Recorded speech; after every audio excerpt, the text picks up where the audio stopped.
I'm John McQuay with 8541 Tactical, and this is Mail Call Mondays, the show that answers your questions about precision rifles, optics, and equipment. Welcome to another Mail Call Mondays, and today our topic is going to be the forward assist. The forward assist is a hotly debated topic on the AR15.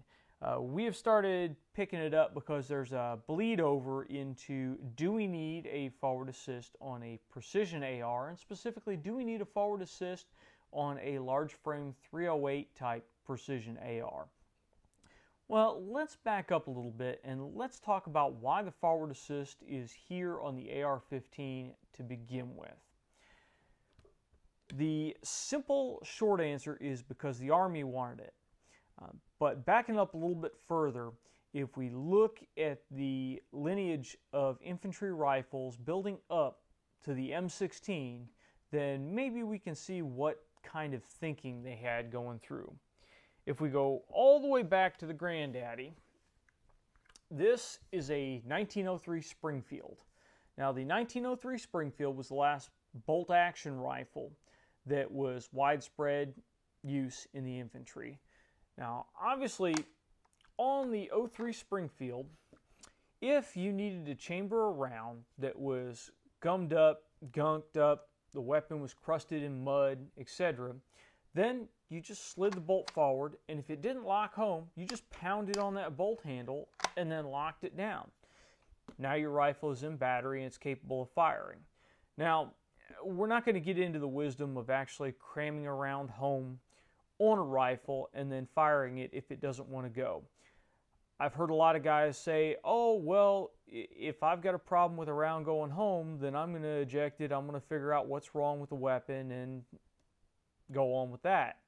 Well, that's wonderful if you're shooting a nice Sunday on a range. If you're in combat, that just ain't going to work. You need to get this weapon up and firing as quickly as possible. If that means hammering around home so that you can touch it off and kill one more bad guy before you have to go to a sidearm or a bayonet, then so be it. But you don't have time just to stop and take your rifle apart and grab your coffee and pull another donut out of the box and play with it for an hour. You need to get the rifle up and running. The rifle is your life. So, if you needed to close the bolt in nasty environments, you could just pound on that bolt handle and get it closed. Obviously, there's not a whole lot to go wrong in the operating system of a bolt-action rifle. Now, when infantry weapons evolved into semi-automatics, one of the first that was widespread issue is the M1 Garand. Now, in the M1 Garand, we have this wonderful charging handle on the side as part of the operating rod assembly. If, for some reason, you release the charging handle and the bolt did not go completely home, then you could just come up here with your hand and pound on the back of that charging handle, and that would force the bolt forward to seat. That's wonderful. It's right out here in the open. It's easy to get to. And it works in a pinch. Again, we're not going to get into if that's a wise option or not, because you do what you have to do to get your weapon back up. Now, the M14 utilized pretty much the same type of arrangement, the same external charging handle that could also be used to assist the bolt to go forward. The M14 was really the last weapon before the development of the M16. My understanding is the Army had some way to be able to close that bolt up to this point, so they wanted it on the new rifle as well. The debate comes in because when Eugene Stoner designed the AR-15, he does not specify a forward assist device in the design. That was something that came afterwards. I believe the XM16 Echo 1 was the first that actually had a forward assist on it. So it was an afterthought. It wasn't a main part of the design. The reason being is that on the AR-15 design, the charging handle reciprocates freely from the bolt carrier. It's not solidly attached. So if the bolt carrier jams to the rear and you push the charging handle forward, it can't actually work on the bolt itself. This, combined with the fact that the only part that the bolt is exposed to you is right here in the ejection port, I guess caused a little bit of a problem for them. So they wanted an external device to be able to close that bolt. I'm all in favor of being able to close the bolt if it doesn't want to go closed. Lord knows that we've dragged these things through the mud, through the dirt, they get carboned up, they get gummed up, they may not be cared for as well as your range rifle would. So you need to be able to overcome problems in the field. Now, one of the arguments against the forward assist is that if you look at our bolt right here, the bolt carrier has a cutout in it to allow the ejection port door to close, and then also to allow the bolt to hit the ejection port cover and pop it open before a cartridge ejects. Well, if you do an administrative load and you go to close the bolt and it doesn't come fully closed, then you can take your thumb, you can reach through the ejection port, you put your thumb in that little cutout, and you can push the bolt closed to seat it. So if you need to silently chamber around, then you can go ahead and ease the bolt forward until it stops, then put your thumb in there and force it the last little bit closed in order to overcome that tiny bit of resistance of the bolt rotating and locking up in there. That's great. If you put 4 or 5 magazines through this rifle now and you really heated it up, your barrel's smoking, and you go insert a new magazine, you drop that bolt and it doesn't fully close, taking your thumb and sticking it against the side of that bolt is not a good idea. In that case, I would much rather be able to hit a forward assist to knock that bolt forward. Has this been a problem? I have to be honest with you, it has not been something that I have run into even after dumping 7, 8, 9, 10 magazines through an M16. It just wasn't something that ever surfaced, but then again, we usually ran them pretty wet. We'd hose these things with CLP. So in my time in service, it was not an issue. The only drawback that I see to the forward assist on the side of it is it adds parts and it adds complexity to a design that was originally fairly streamlined. If we go back to the M1 Garand and the M14, a forward assist didn't add anything to this weapon. The charging handle already needed to be there, so being able to slap it forward is just value added. It doesn't cost you anything, doesn't add parts to the rifle, doesn't add weight to the rifle, it's there. On the M16 and the AR15 family rifles, it added, I believe, 4 parts and then a redesign to the side of the receiver. It adds complexity. Have I ever really seen a forward assist fail? I can't say that I have. I'm sure at some point somewhere they have. There's a spring in there that if it's not maintained can rust, can break. But I haven't seen it fail. So it's not something that you have to worry about. It's not a maintenance intensive item. It needs to be oiled, needs to be cleaned because they will freeze up if they start to rust in there. But like any other part of the weapon, it requires routine maintenance, but it's not something that you have to overly worry about. I have heard complaints that it adds bulk to the side of the rifle. It adds weight. I don't notice it.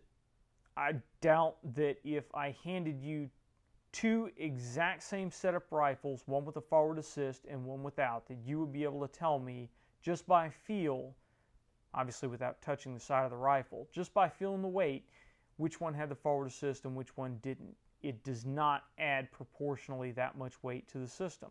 I've heard the argument that it sticks out to the side, it sticks into me when I'm carrying it. I'm sorry, I think that's a BS answer too. The only time I ever noticed the forward assist on my rifle is during drill. When you are in boot camp and you are doing days and days and days and days of drill, when you grab the wrist of that stock and you're holding it at port arms, then that forward assist sticks out just enough to start to eat into the meaty part of your index finger, and you notice it. You definitely notice it then. It's not something that when I was on patrol, I thought, oh my God, this forward assist is killing me. Mainly because I'm a right-handed shooter, so the forward assist is usually pointing away from my body, but no matter which direction I had the rifle slung, I never really noticed it. And on the modern generation of rifles, if you'll notice, this forward assist does not stick out any further than the shell deflector or the charging handle. I mean, if you look at it, it may stick out a little bit further than the shell deflector, but no more than a 1/4 inch further. It's not something that you really notice. So, in my estimation, it's one of those things that it's there. I don't have to go through a lot of extra to have it. It really doesn't have any drawbacks. If you don't use it, it's unobtrusive. If you do need it, it's a great thing to have there. So it's really, in my mind, it's one of those arguments that just is kind of silly. Now, if we go up to our large frame precision 308 type ARs, most of them do not have a forward assist. We'll see a couple of them. I believe the Armalite and the DPMS entries into the SAS competition had a forward assist on them, and I think, again, that was specified by the contract. But most of them that were not designed specifically to cover a contract do not have a forward assist on them. Now, on my AR-10, I do not have a forward assist on it. I have not run into a situation where it's really necessary on that rifle. A AR-10 is not a rifle, a precision AR-10 is not a rifle that I'm going to be dumping magazines and magazines and magazines of rounds down range in order to heat up the bolt carrier and heat up the barrel. It also runs a much heavier operating assembly, much heavier bolt carrier group. It runs a heavier duty operating spring, so it's pushing harder against the back of that bolt carrier. Even after really gumming up my AR-10, getting it pretty nasty, easing that bolt, the charging handle forward, easing the bolt forward against the back of a round, it usually still has enough push to lock that bolt closed. It's only been once or twice where I've actually had to reach up with my thumb and nudge the bolt carrier closed on initial chambering. And that's usually because I didn't use the bolt release and launch it forward. I eased it down for whatever reason. I guess in conclusion, if you're talking about an AR-15, M16, M4, etc., a rifle that I'm going to fight with and that I'm going to have to bet my life on, I like the added security that a forward assist provides. It's an option that I don't have to use, but should I choose to use it, it's there. On a large frame AR, I really don't care. It's not an option that's going to get used very often. Again, if it's there, great. If not, it's not a big deal. If we're talking about a precision rifle that is not necessarily going to be a fighting rifle, then I just, again, really don't care. If it was a billet upper that you're building up that doesn't have a forward assist on it, no big deal. If you can get the forward assist, sure, why not? You're not really losing anything by having one.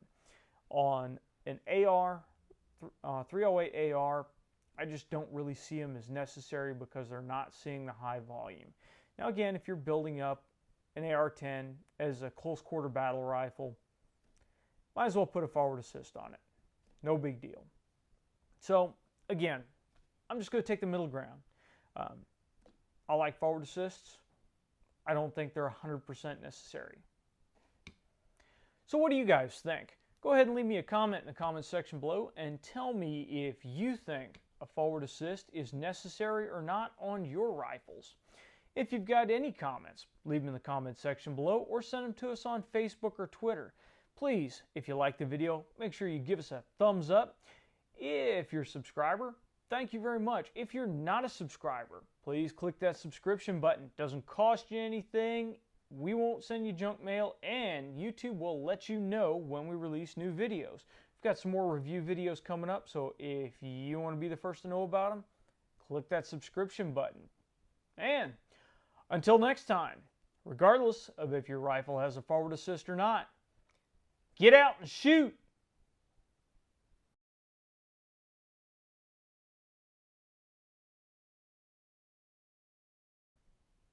Now, I know you guys are going to ask me about the rifle here in front of me. This is nothing special. This is just a bunch of parts that I've assembled over time. I'll tell you what parts are here, starting from the rear. This is a chote stock. It's their hook stock down here. I don't remember exactly what the name is on it, but it's I believe the only A2 stock that Chote makes. Fixed A2 length. Works fine for target shooting. It's not really something that's great for running and gunning. I like a little bit shorter length of pull on a rifle that I'm going to run and gun with. But it's got a flat back here, so it rides the bags a little bit easier, and the hook is really nice for me to get my thumb in there and grab a hold of. Moving forward, we have a Falcon Industries Ergo Tactical Deluxe Grip. You guys have heard me talk about these before. I really like them. I put them on most of my precision ARs. The receiver is a Stag Arms forged receiver. Has a Rock River Arms lower parts kit and Rock River Arms 2-stage trigger. Is a just generic mil-spec flat top T-marked upper receiver.